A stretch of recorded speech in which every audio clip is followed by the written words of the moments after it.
Hey, what's up YouTube? This is Dan. I'm working on a 2006 BMW 1 Series E87 chassis. Over the period of the past week, we did the rear brakes and shock absorbers. I have a video of that you might want to check out. And starting yesterday, we began on the front shocks and brakes. We got the left side put together. I learned a lot from the process, first time doing it. And today, hopefully we'll finish the right side. Okay, so I've got a kind of a work area next to the car. I've laid out the tools that I need for this job, including doing the shock absorbers and the brakes. In my case, I'm doing it all at once, so it kind of made sense while I'm in there do the brakes, which needed to be done, and the shock absorbers, which were totally blown. So most of the tools probably, the average, garage home mechanic would have. Some torque wrenches and smaller wrenches, 13 millimeter, 17 millimeter wrenches. The only things that I needed to go out and get were 18 millimeter sockets, a long and a short one, and in the back I needed a 16 millimeter. I think the front of the car is mostly 17 and 18, and this I picked up yesterday. This is I don't know exactly what it's called, but it's used as a spreader tool. When you remove the bottom of the shock absorber, you need to wedge this in there with a hammer. Headlamp is really useful, gloves, scissors, some string for tying up the calipers. So first of all, get the car in the air. There's a central jack point under the middle, underneath the engine. It's easy to see, so get your jack under there and support the car on jack stands or blocks of wood in my case. Get the wheel off and have a good look around. First thing you're going to need to do is remove this inner fender liner. Fender liner removed. This large front one needs to come out. There's about a dozen plastic screws, including 2 or 3 underneath the front of the bumper. That needs to come out completely because you have to access this big 18 millimeter nut on this front control arm to loosen it. This one is a captive nut, so you don't have to counter hold the back of it. It just needs to be loosened.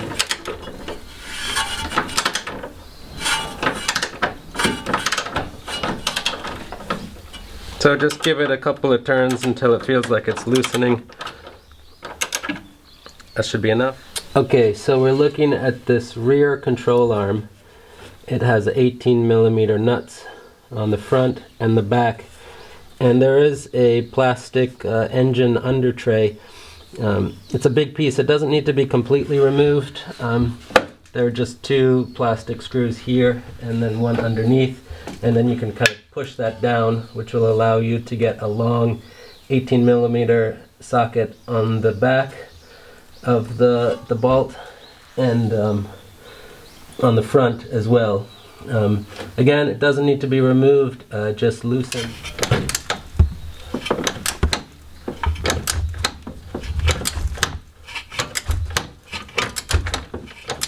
So in order to remove the strut assembly, the sway bar has a link which connects to the shock absorber.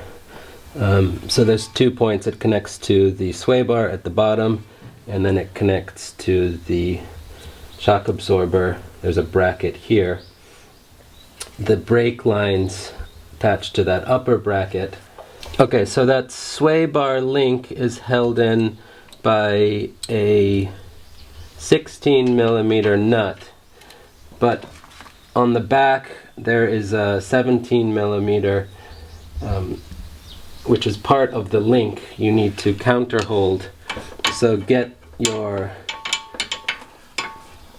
wrench on the back of that, access a little bit difficult, and then a socket on the front in order to loosen it, and same thing on the bottom of that link.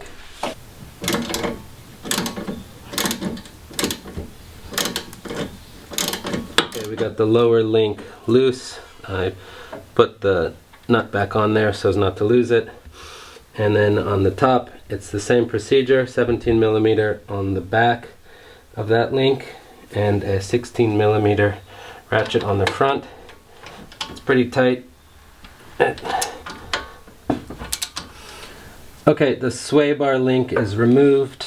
I've taken it out of place. I marked it with a T for top just so I can put it back together easier. It's a BMW part, but interesting, it's made in Japan. So get that out of the way. In my case, I'm doing the brake pads and the discs, so I'm going to remove the caliper from its mount and put it out of the way so we can get easier access to the strut bottom, and then we'll remove the brakes after that. The caliper is held on with two 18 millimeter nuts, top and bottom, and once you get those out, you can swing it out of the way. The two 18 millimeter bolt nuts removed from the caliper mounting.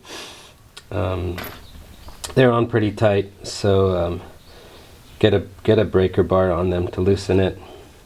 When you want to remove the caliper, especially in my case, there's such a big lip on the edge of the disc, you'll have to compress the caliper piston slightly. So just pushing back against the pad between the disc will let the brake caliper piston go in. You might need to loosen the cap on your brake fluid reservoir, and then you can get the caliper off of the disc. And it's quite heavy, so be prepared. You don't want to put it down at any point. Then it's only going to be supported by the brake line. So have a friend or a wife, or be very good about using one hand. Tie it out of the way. Okay, the top of the strut is held on by three 13 millimeter nuts. These two are easily accessible by a ratchet. The one underneath the stabilizer bar needs to be loosened with a 13 millimeter open end wrench. The other three you can simply use a socket wrench on. Bottom of the strut, it's held in place by this mount here. There are two 18 millimeter, there's a bolt with an 18 millimeter head and then an 18 millimeter nut on the back, so they need to be counter held and loosened. Okay, we've got the top three 13 millimeter nuts undone. When you're undoing them, you will want to support the bottom of the strut because it will want to drop, so that last nut, you'll need to hold this up. Then it'll drop down slightly. We have our spreader tool in the back of that groove that's in the hub carrier, and we've pushed it down and it's still kind of stuck. So put your foot here, push down, and then it'll want to come out. The edge of your fender, it's very close to the edge of the fender, so put some tape there and then gently work the way out, giving some pressure on the bottom and then pulling it out entirely. Yay! We got it out. It really needs to be spread quite a bit. On the back, if you can see that there are these two little tabs. Those are held in place there, and then you need to spread it open. We're gonna put on our cheap spring compressors, which should work well for this application, hopefully. And crank them down on both sides of the spring. I don't have any air tools or even an electric wrench that fits on here, so I'm gonna get some good arm exercise today.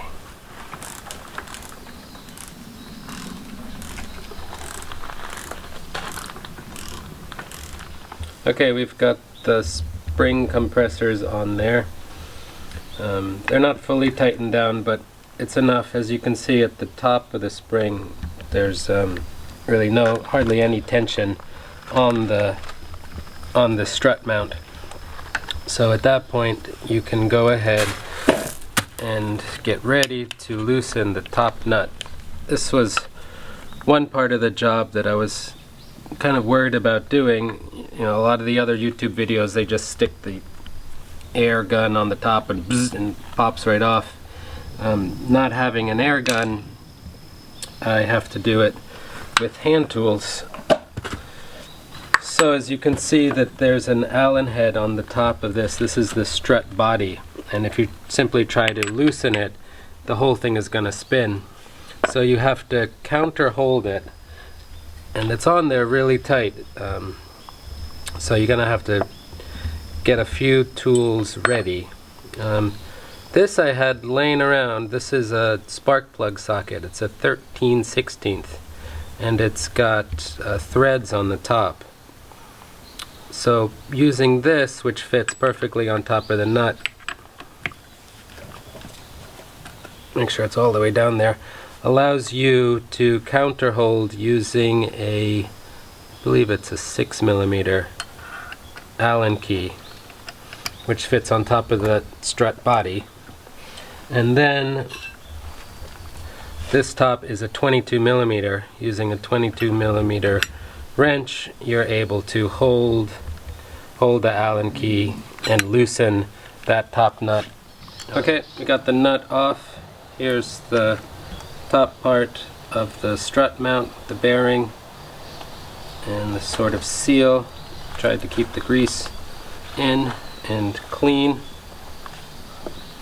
This is, I think, called a spring perch. Also has a washer on it. Rubber pad that keeps the top of the spring in place. And then we can remove the spring assembly, dust boot. I think there's supposed to be a kind of a rubber donut cushion. You can see what's left of it. It's disintegrated. And the old shock. You'll want to reuse this lower mount as well. This side is not too bad. The left side of the car, the oil had completely leaked out, and there was basically no shock absorbing being done on that side. This side does take some effort to compress. Here is the new Bilstein shock absorber, and yeah, that really takes some effort. So that'll be a nice improvement. They recommend that you pump it a few times. So interesting to feel the difference in the dampening new one compared to the old one. So reassemble it exactly the way it was before. It's pretty much impossible to do it wrong, but do your best to keep an eye on everything fitting the same way it was before. There's a little nipple that goes down there that fits in the bottom. So make sure that the lower part of the spring fits here, so when you're loosening, recompressing, decompressing the spring, make sure the bottom of the spring fits in there, and then the top of the spring likewise fits in the same spot on this rubber mount. Okay, so we'll put it all back together and decompress the spring and then drop it into the front suspension mount. Okay, here's the strut assembly back together. When I was doing the left side of the car, I was trying to put the bottom in first and then line up the top, and I was having a hard time lining this up for some reason. And then I looked at some YouTube videos, and some people put the top in first and then lift up the bottom of the hub carrier to seat everything, and that's what I ended up doing on the left side. So I'll do the same thing on the right side. We'll put the top in place, do up to 3 13mm nuts, not all the way tight, pretty tight, and then we're gonna lift up to fit everything, fit the bottom into the hub carrier. All right, So here's the top going in. Okay, we've got the top of the strut in place. The bottom is just about ready to go in. Make sure your spreader is still in there. Those two little tabs have to go in the groove in the back.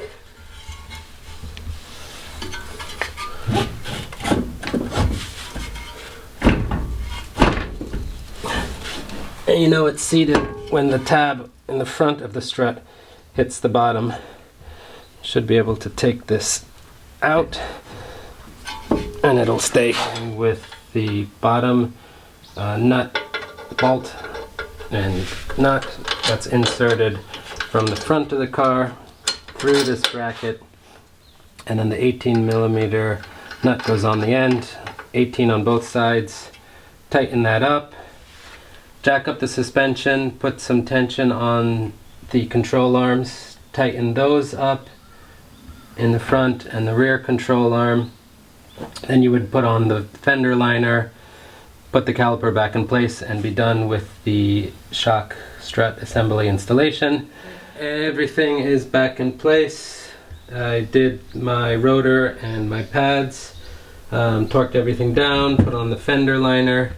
So I'll put the road wheels, tires back on the car, drop it down off the blocks, and give it a road test.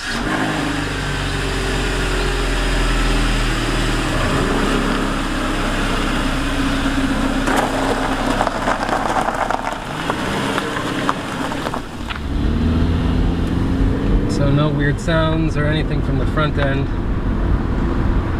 We'll drive down here. There's a little curve up this way. There's another bump. Listening for the front. Oh, much smoother.